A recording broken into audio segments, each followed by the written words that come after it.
sometimes something grand becomes very intimate, and sometimes something very intimate becomes very grand. I discovered that, oh, this was the right fit. My career, as I see it in later on, is all about competitions. And we always felt that between academia and practice, there's a gap for research. Each project is an excuse to learn something more about things that you know nothing about. I think as human beings, all of us aspire to grow at a deeper level than just knowledge. The other aspect that one needs to understand is that architecture is not a standalone subject. It was like curiosity of a child. And that was the other lesson I learned.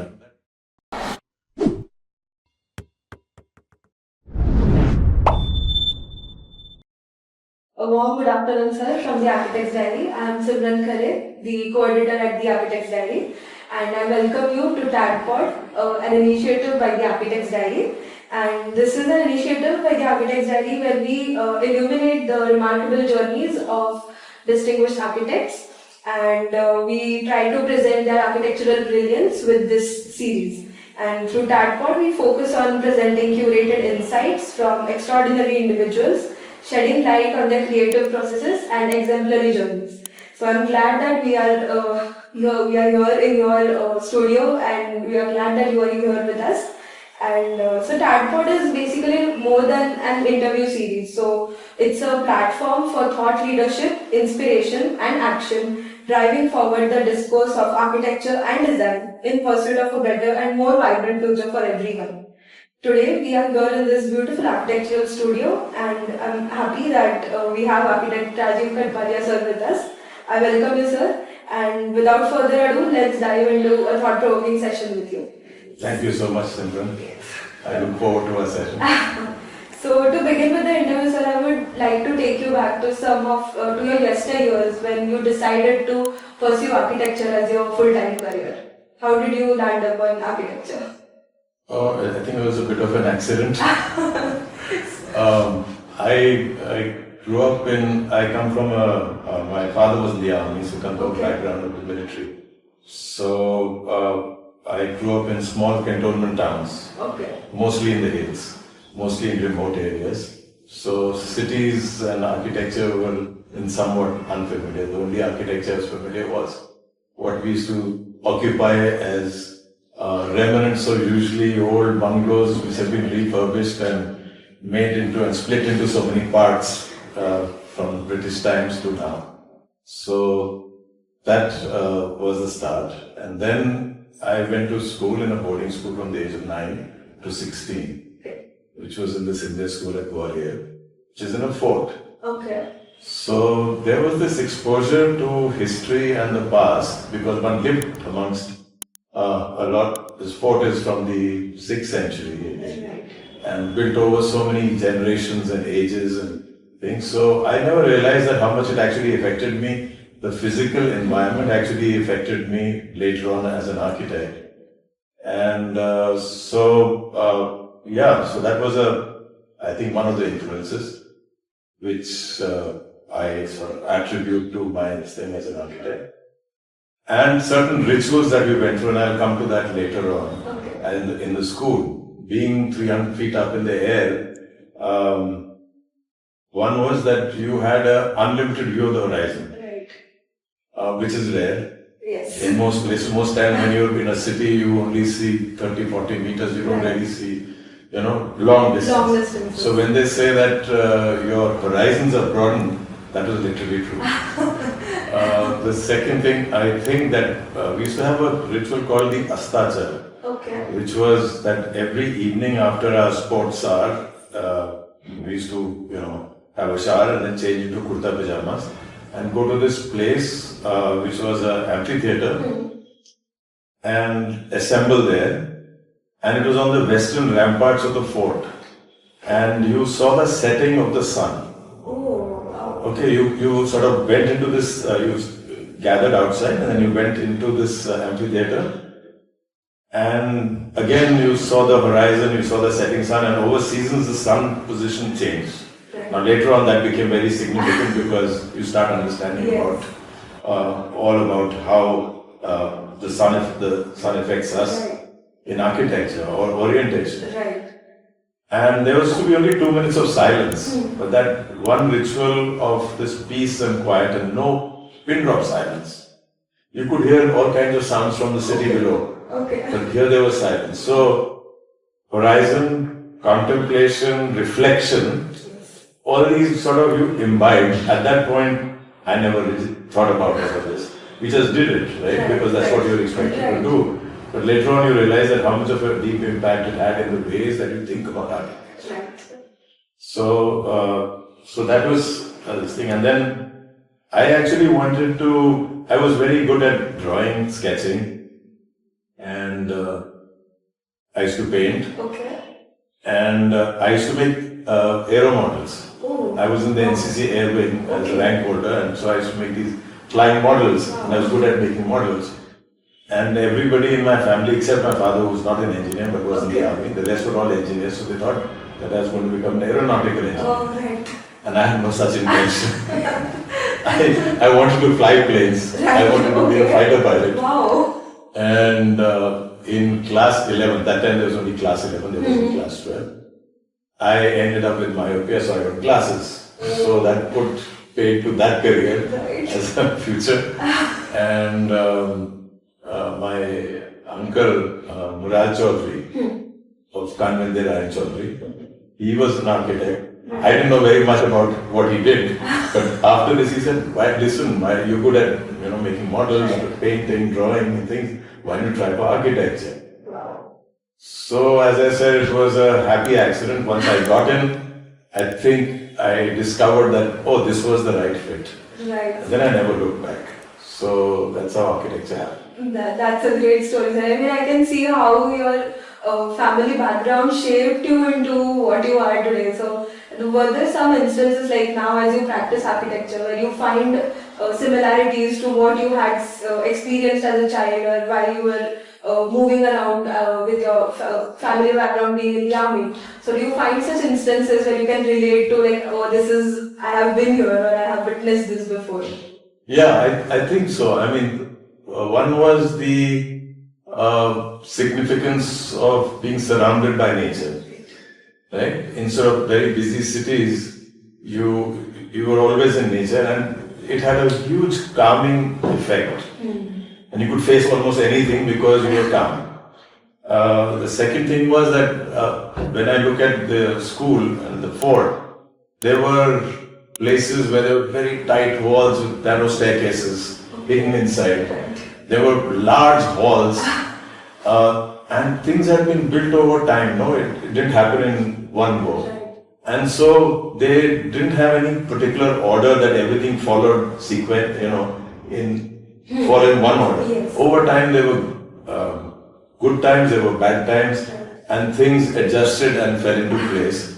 And so you looked at these ruins and you said, look at the order that came by chance, and in that you discovered another way.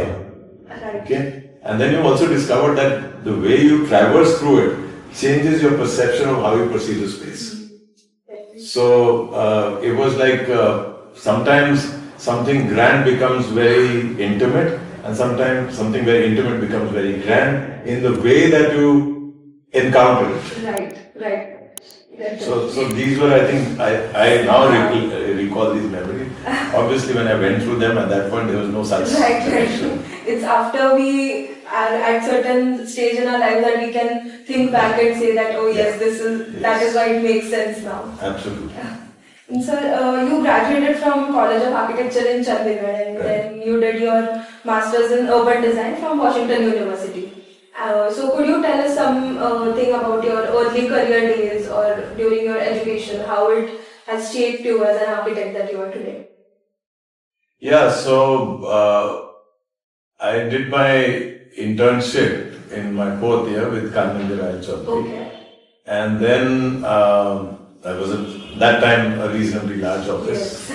And after I graduated, I thought I should go to a smaller office to have a much more direct experience of how things are done, because then in a smaller office you learn how to run an office also. And so I worked with Ram Sharma.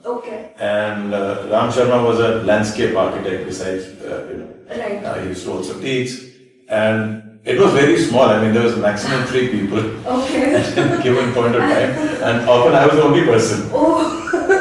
So besides him, I used to be the only other person. The one thing that I learned with him was he took part in lots of competitions. So while I was there 2 years with him, I worked on, I think, 4 competitions, out of which we won 2. And one was the Indira Gandhi indoor stadium, which then by default was given to somebody else, but we had won the... But I learned a lot about competitions. And my career, as I see it later on, is all about competitions. I think I was not very... let's say some people are very good with interpersonal relationships with clients and stuff like that. I found that being a quieter kind of person, competitions were a great opportunity to actually get work rather than have the right contacts and have the right things. So my career is full of competitions, starting competitions, and I'm still competing. So, and I still feel that competitions give a certain vigor and let's say flexibility to a larger organization also, because your mind is challenged of how do I solve this problem in a very limited time and then expand upon it as time goes by.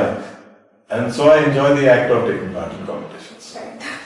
They actually help us. I mean, with, as you said, within the limited span of time, you have to do so much for that one piece of competition. So I think that definitely... It helps you focus on to what is your major idea that you want to project across. And that may be challenging the brief that you've been given. Very often briefs are very broad. They are and you can interpret them. Now, if you have a real client right in the beginning, he will want or she will want the brief to be exactly the way they want. In this case, it gives you an opportunity to say, well, this is what I imagined, and maybe give another vision altogether, a twist to the brief. And that, I think, is the part I enjoy. Yes, right, sir. And suppose the initial years of your career, you started working with V.V. Doshi, sir, and his ideologies and the way of looking at architecture is, I mean, quite extraordinary than what we see in. So, could you share some or elaborate on your experience of working with V.V. Doshi, sir, and how it impacted you? So when we moved here, I was running my own practice. And so the upstairs where presently my room is, which used to be a guest house in the office. Of course, the office has expanded since. And so that guest house was taken over by us to make our office. And initially, Radhika, my wife, and I were the 2 people.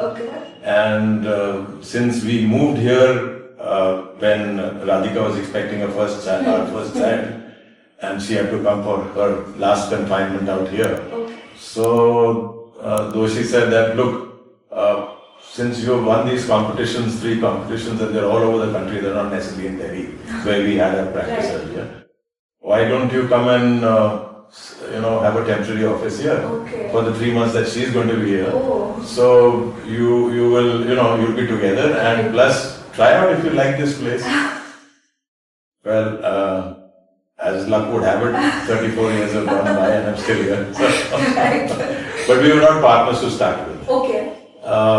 We moved here in '89, and then when at that point, 91, Stein Doshi Balla, as the earlier part of the practice was called, was dissolved in '91.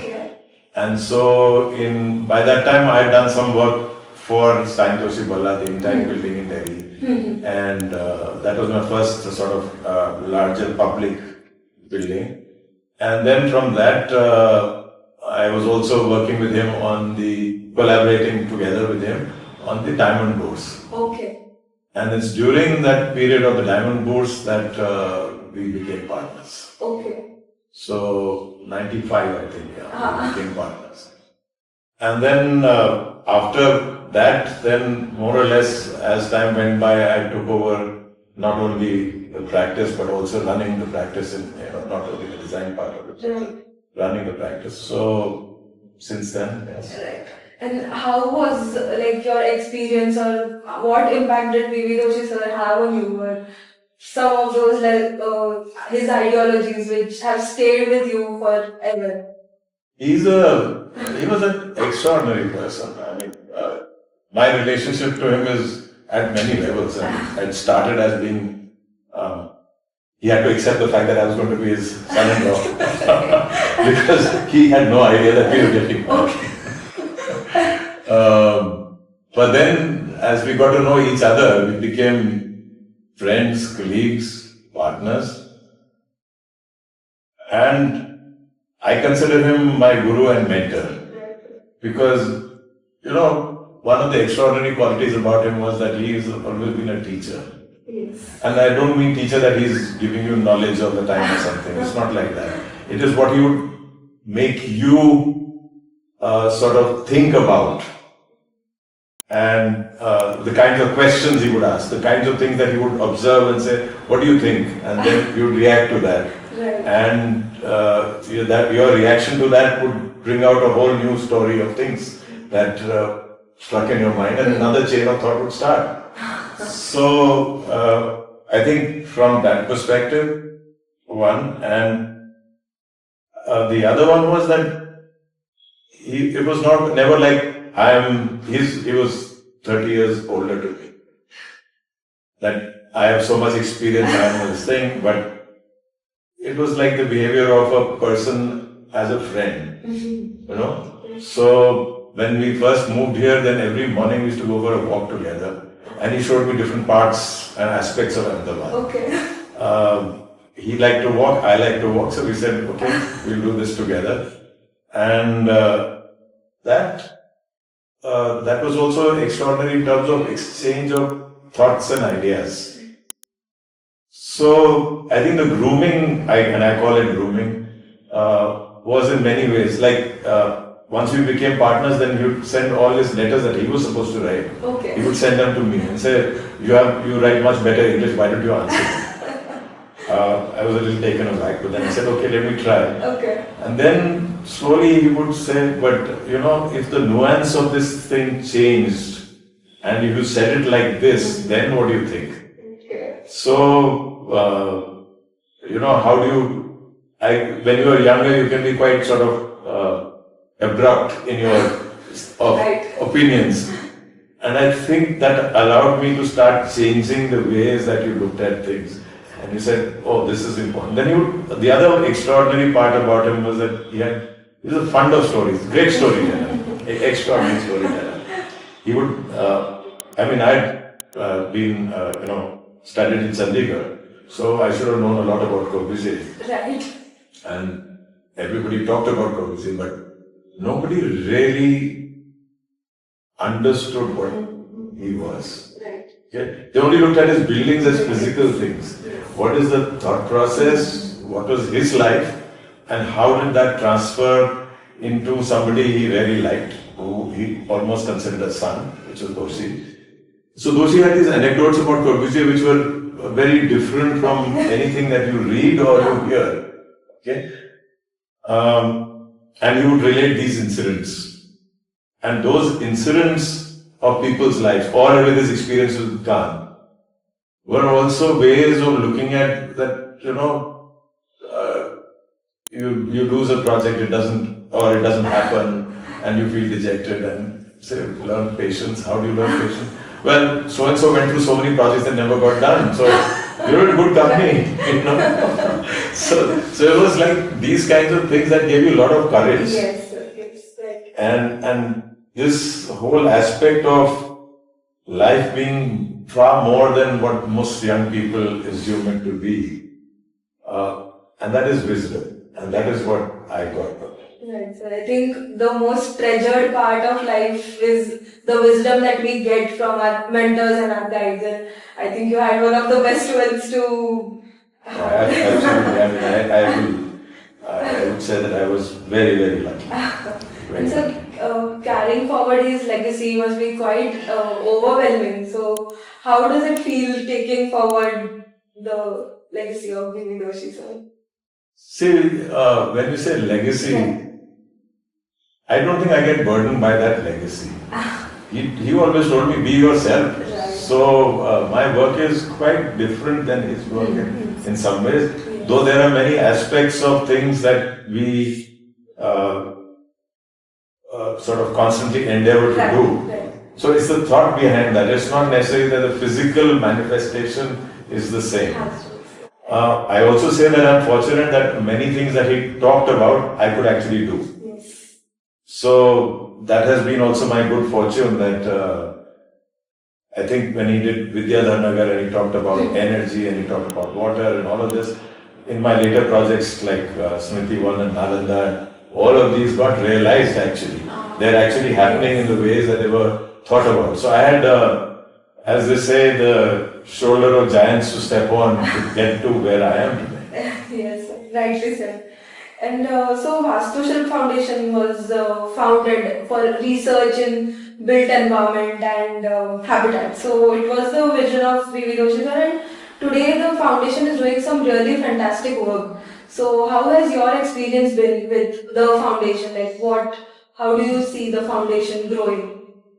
Oh, I think the foundation has always had a very important role that Doshi conceived of it. He founded the School of Architecture and then the School of Planning and so on and so forth. And he always felt that between academia and practice, there's a gap for research.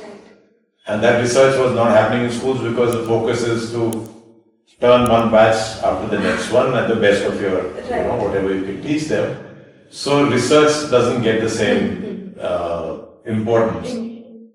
And so that's how the foundation was conceived, to fill that gap. Okay. And then it went through its various phases of growth and change. Today, Kushnu is, his granddaughter, our niece, is the director. Okay. I was the director before her. Okay. And I was the director for, I think, 6 or 8 years, I forget. Okay. And in that period, I think we started the idea of, publications, and also the international studio took on, we used to have the international habitat studio to disseminate things. I think Kushnu's taken it even further now. She did the exhibitions which have traveled all around the world, and the various, research, these things that have taken place through that. And of course, most importantly, the archives, which has become a database to put things in a place in such a way that other scholars and all can now access that and learn from that, and many other publications will come out which will be useful to the fraternity. Right. I think the foundation has done sterling work. Right. I think this archives and the documentation part is really important in architecture, and we don't find so many books, or we are generally taught in colleges to just design, and we don't really go about reading books. I think this is... No, that's one of the biggest lacuna in our country, is that even the textbooks that people use are related to some other country, they're not related to our conditions and climate. And our behavior. Our behavior is I think everybody has a unique identity, and every nation has a unique identity. So, I think you have to find your own, and to be able to access other experiments that have been done here. I mean, successful or failures, both are learning things that you get from, information from. Right, sir. And students really need to learn about this. Yes. And sir, as we believe that architectural projects have a long-lasting impact on society, and they are here to stay for generations to come, whatever we build. So, one such project of yours was smritivan Earthquakememorial Museum. So, could you share what was your ideology while designing that project? Not very extraordinary. That was a brief that the then Chief Minister, now presently our Prime Minister. But if you really think about that brief, it had a very deep meaning. Yes. And that meaning was that sustainability of an ecosystem. That's how we translated this brief. It was not just about planting a tree. Okay. Planting a tree is you dig a hole 3 feet by 3 feet by 3 feet, put some sweet soil and put a tree. But to think about that, how can you make an ecosystem which is self-sustaining? A forest doesn't need to be taken care of, right? And you've all seen forests, right? So how do you regenerate from a very arid climate? I mean, hardly any rainfall, rains once in 2 years, droughts very often, cyclones, and earthquakes once in a while. So that was one. The other one was, the inspiration was that if you look at Dholavira supposedly existed for over 1,000 years. Yes. And on two monsoon rivulets, it had no source of water, but only captured monsoon water. And to me, Gujarat in that sense, or parts of Rajasthan, Gujarat, in fact, that's also true of a lot of other parts of this country. See, we have this wonderful bounty of the monsoon, but that's once a year. Right. Rest of the year, unlike, say, northern countries or northern things where it rains often, it hardly rains here. Right.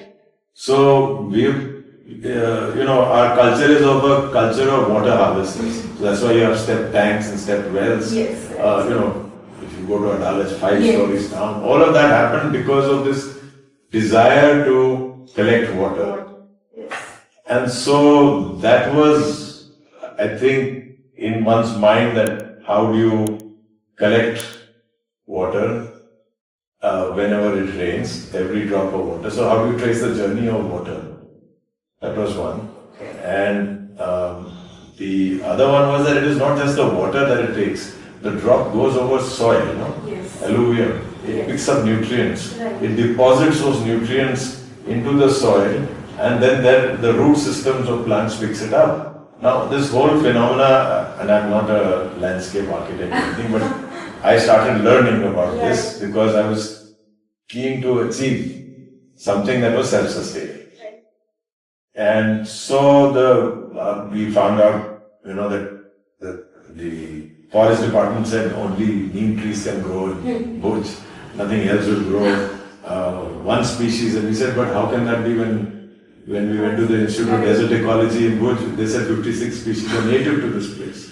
So we said that's, I think, so these are the kinds of learnings that one got, and that's the other part about a project. And I think architectural projects are really, you are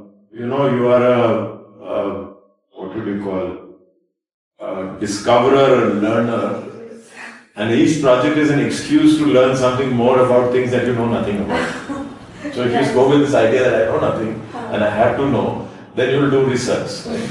When you do research, you are you are in this process of learning, so that's why it's fascinating. Yes. It's not a repetition of something that you know everything and you're just doing it another project.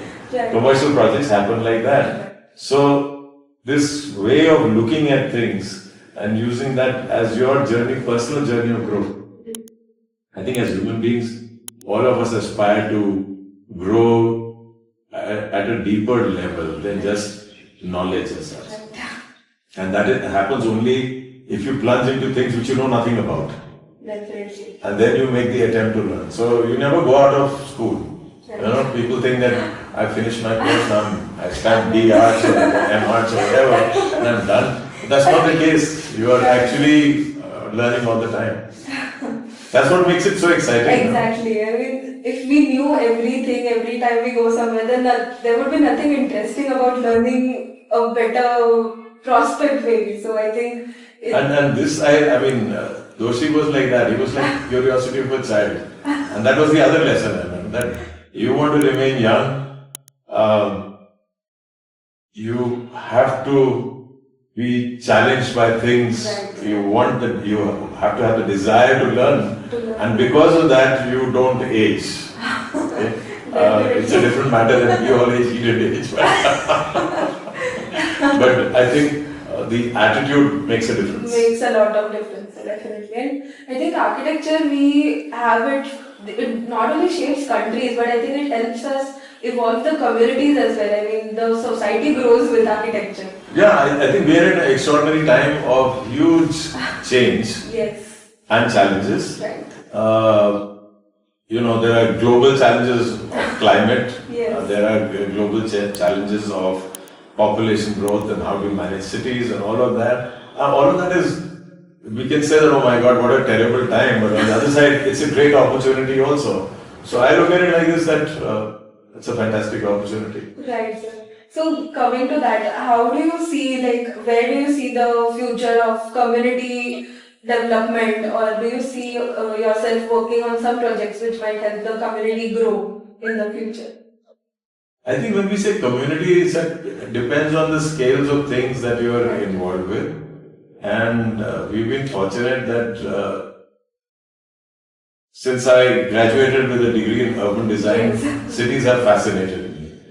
And so whether it is to do a campus or to actually intervene in the city, like this whole metro line when it was coming up, we worked with the municipal corporation, actually ORDA to start with, for the planning of this. And now that became an excuse to say that, listen, the problem is not about the metro line will happen, that's good engineering. Right? The stations will happen. But how do you get to the station? What is the last mile connectivity? That I think is important, because if you can't get to the station and you go on your motorcycle or scooter to the station, then in Ahmedabad you will go the whole distance on your motorcycle or scooter. You will not park it out here. So what you really need is footpaths, good ways to walk as a pedestrian. And so what is the size of a city block? Okay, how do you make a city block that is comfortable for people to come from one end to some places? The metro is here, but if you just go about 200 meters from here, you can't cross because there are compound walls in between.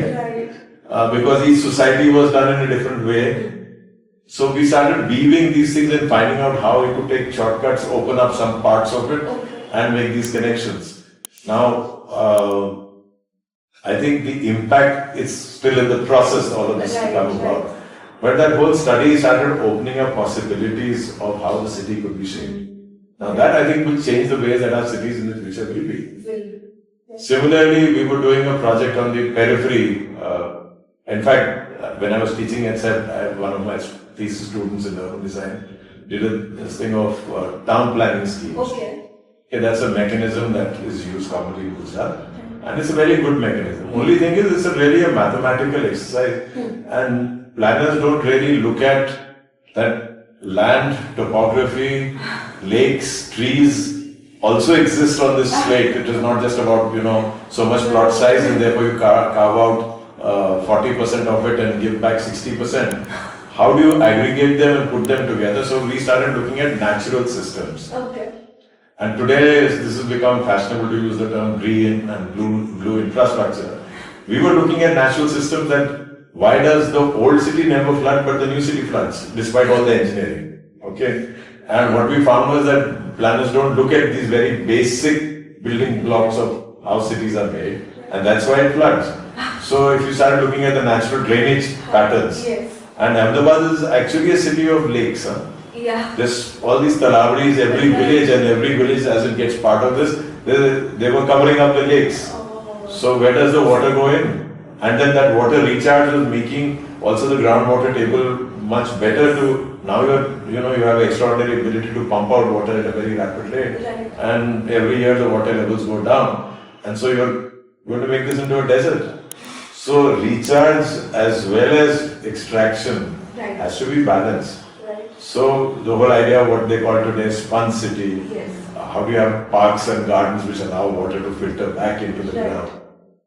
All of these we started connecting together for the town planning scheme, and said that if you formulate something like this as part of the bylaws and not just talk about the mathematical division of land, then you can get a sustainable city.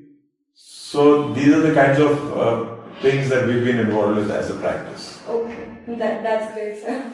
And you have had a huge experience with the younger students, as you mentioned, at SEPT as well, and many other universities. So where do you see the education system growing or going towards? What does the future of the younger architects look like to you?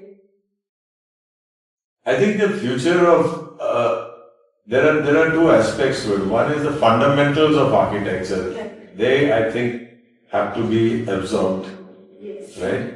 But I think there's the other aspect that one needs to understand is that architecture is not a standalone subject, which is what it was made out to be very often. It is something that is tied to your history, your culture. It is tied to your, the ways that you are aspiring to be in the future.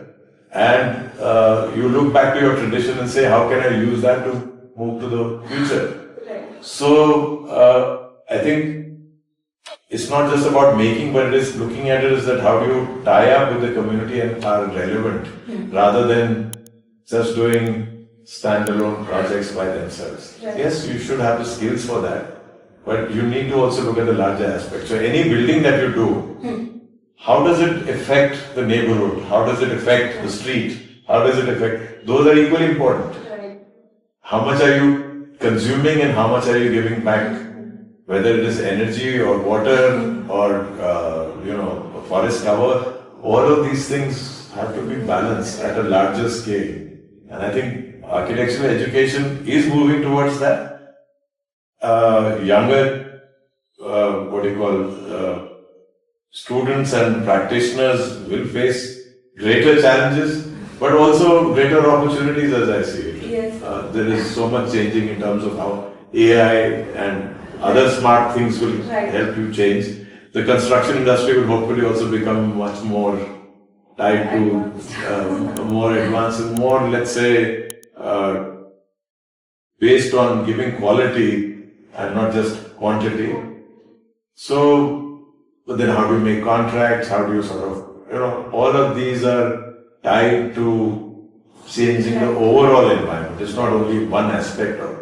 And I think younger architects need to understand this larger spectrum of things that they have to deal with. Right. And I think there's a huge emphasis that's laid in schools about individual creativity. In actual fact, you're working as part of a larger team. You should know how to, as a, let's say, an orchestra conductor, to know who's to, play when. Yes. But if you don't know anything about that person's, musical instrument or the sound that person produces and the way it has to be blended in, then you're not going to be a good conductor. So I think a widespread understanding of things. You may not be an expert, and I think the idea is that you are a generalist who knows all these other things that can be brought in. You can get in experts. Definitely, right. But where to plug in who matters more. So the ability to think is fundamental to doing something and thinking in diverse ways rather than a standard way of doing things. Right, sir. Definitely. And so moving ahead, so I believe that the fitness that you have achieved in your designs today must have been a result of going through various ups and downs in your life. So what were some of those projects or incidents which helped you to think that, okay, this is not how I should have done it, or maybe this taught you something to do it better in the next project? Some of the incidents or projects. I don't know if I can think of specific incidents, but look, in every project you will go through parts where there will be difficulties, right? And I think the important part is to realize that in life there are always going to be difficulties, right? It's how do you surmount them, right? So if you made a mistake, correct it. Okay, that's the most important aspect. That first of all, you admit to the fact that you made a mistake. The second one is that have the, let's say, humility to say that I will correct it. Okay, and in that bargain, if you have to suffer a bit, you will have to suffer. Some people can be quite, let's say, demanding at times. That's also a learning experience. Like when you're a child and you learn the first time you stand up and try and walk, you fall. Yes. And you keep falling several times, and then slowly you develop the ability to be able to stand and walk. Right? But if you hadn't fallen, you wouldn't have realized the thing. And if you hadn't stood up, you wouldn't have valued the fact that your whole perspective of the world changes when you're standing up or when you're sitting. Not sitting, but crawling. Yeah, crawling, right? So I think of it from that perspective, and you'll be able to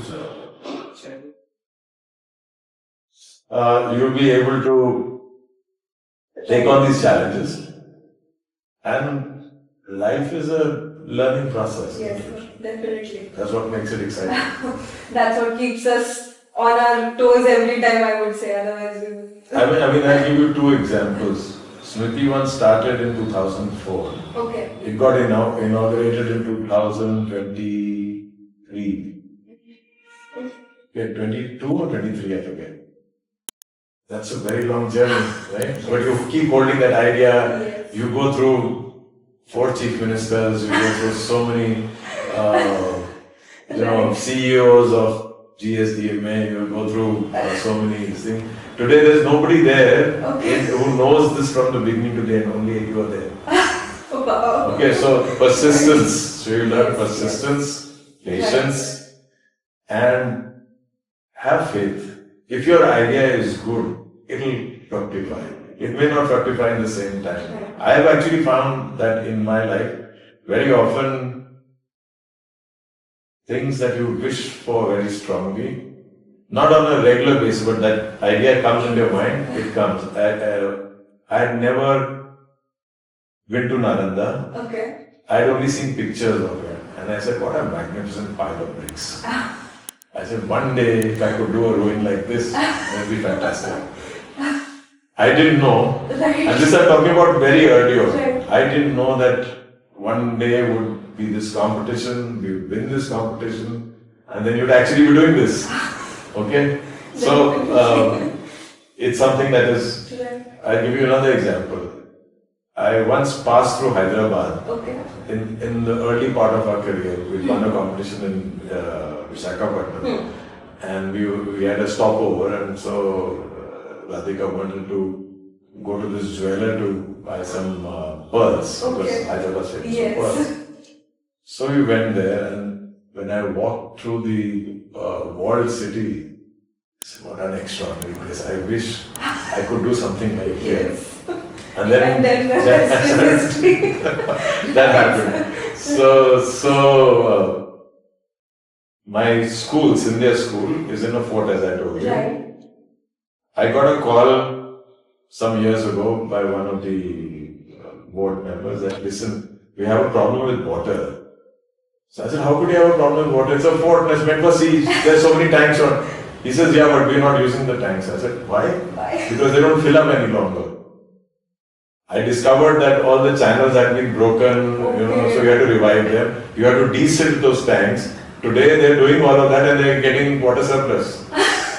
So, it's extraordinary how firstly life takes you and you suddenly discover something and it connects you back to your past. So never lose hope. It's not for everybody to do something. Definitely. Life is quite mysterious, so it just takes you on paths you never thought you would. Dream. I think the whole idea is to dream, and dreams will get realized. Yes.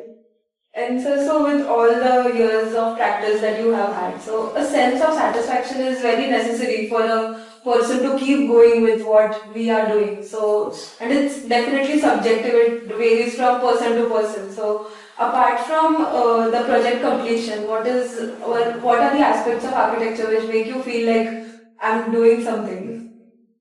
I think, very often when Doshi and I would be sitting and having tea in his office, he would pull out this sheet of paper, then you start writing on there, okay, this project, this is this year, and then you would write, okay, marks. Okay. I'll give myself marks. How many marks for this one? How many? I said, what are you doing? So he would say, no, I try and make an assessment. Of course, he says my assessment changes over the years. Okay. But I always try and do that so that I remember where I've gone wrong, where I could have done better, and why could I achieve whatever I did. I thought that was a fantastic practice. So I do that also, and I say, okay, today we must give marks. So you put down your projects and you start giving marks to yourself. Now you've got to be quite removed from the attachment to your project. Very often, when we're doing the project, we need to be in love. Yes. Okay. Then, after a while, you need to have this distance from your project to say, how do I really judge it? Now, you can there are several things. There are awards and things, but that's to a limited extent. There are clients and their reactions. Yes. When you do public projects, there's not one client, there are cities, right? What do they say about things? And you learn from that. Yes. Very often you may not have done things which perhaps you missed out. It's possible. But you also get positive feedback also, so that is extraordinary that you get. I'll give you an example. I've taken Peter Ritz, the South African architect, recently to smritivan. Okay. And I said, early morning we must go to some point. Okay, so we climbed up, and there were lots of people who come in the morning for run. Lots of people do yoga out there. Then there was this 78, as we discovered later, 78-year-old gentleman who came there, and he came walking, but then he came there and he made all kinds of sounds. And he knew exactly where the echo happens, he knew exactly where the sun comes up, and then we got talking. And then Peter mentioned, he's the architect who's done this. He was so happy that they all crowded around, all the people came and listened. Now, they were enjoying this. We come here every morning, it has become a ritual. And so it gives you satisfaction. Yes. There may be 10 other people who tell you other things also and say, what a climb it is, why do you have to make it go high? Sure, that will also happen. Yes. So you take all of this and out of that you distill what you think is significant and important and go with that. So you're never going to have everything 100% great and 100% Definitely. And so as we conclude the interview, what is the one message that you would like to give to the younger professionals or anyone who is pursuing architecture? It's an extraordinary profession. I think it's a thing that you will really enjoy. You will take, they talk about, I once heard Renzo Piano talk about that you're an explorer and you go on these journeys to explore, like, you go to Lapland and you go see Eskimos and you go to these things, or you go to the desert and Sahara. So in the 18th and 19th century, the West explored this. Obviously they wanted to colonize, but that's a different story. But they went into all these things. So this whole idea of exploration, but you're also learning. And there was a lot of work that happened out of that also. Right. So, so I said that one, being an architect is a chance to be an explorer, in the good sense. It's also extraordinary that it fulfills your life in ways that I doubt an accountant feels the same joy as you do as an architect. Okay? So, I think some accountant will shoot me for that. That's okay. But I think, like a doctor, patient relationship is very different from, say, an accountant or a chartered accountant or a lawyer's for that matter. Lawyers maybe some things saved his life, even though he committed the crime. But so I think in that sense, this whole thing about design, and then also being connected to the arts in so many ways. Yes. You are on the threshold of science and the arts. Right. And you are sort of journeying in between them. And you have to learn about physics and gravity, because that's how the world works. Right. You have to learn how materials work together. But on the other hand, you have to also talk about emotions. And so at the end of the day, it is, you tell an engineer and he says, okay, which is the most efficient way for building something? An architect doesn't talk about that efficiency, he talks about what are you going to as a human being, are you going to enjoy this thing? Could you enjoy sitting on this table and watching the garden outside? Or sitting in a garden and watching something in the distance, whatever. So that experience and that joy, that's where life will happen, or two people will fall in love, or this person will propose because it's such a magnificent situation that this thing creates. So I think that's the realm that we enjoy being part of, and that's the opportunity we have as architects. So I would say, great, enjoy it. Rightly said, sir. I mean, as you said, it's this dream, and I think the destiny will pave out your way, and you explore things, and you will be at your destination. Yeah, it's I think you will have to go through extraordinary, like I said, perseverance and persistence. Most people don't realize how much you actually add to their life. They think that you do facades or something, and that's it. But I don't think that's really what you do. Right. Or that's what you should limit yourself to. Right. Architecture is a vast field, and I think it affects a lot of people's daily lives are also affected because of the way architecture is. So, thank you so much, sir, for sparing out time from a busy schedule for us, and I hope this reaches the audience and it makes an impact on them as to how you perceive the daily things, as you said. So, I think it helps. I think it will help people be inspired and keep going with what they are doing. Thank you so much, sir, for your precious time, and I'm really glad that we could have this interview. Thank you. It was a pleasure talking to you. Yes. And I hope you get many people who watch your videos. Right. Not only this one, but I'm sure others too. Yes, sir. So good luck with your endeavor. It's a very useful thing that you're doing. Thank you so much, sir.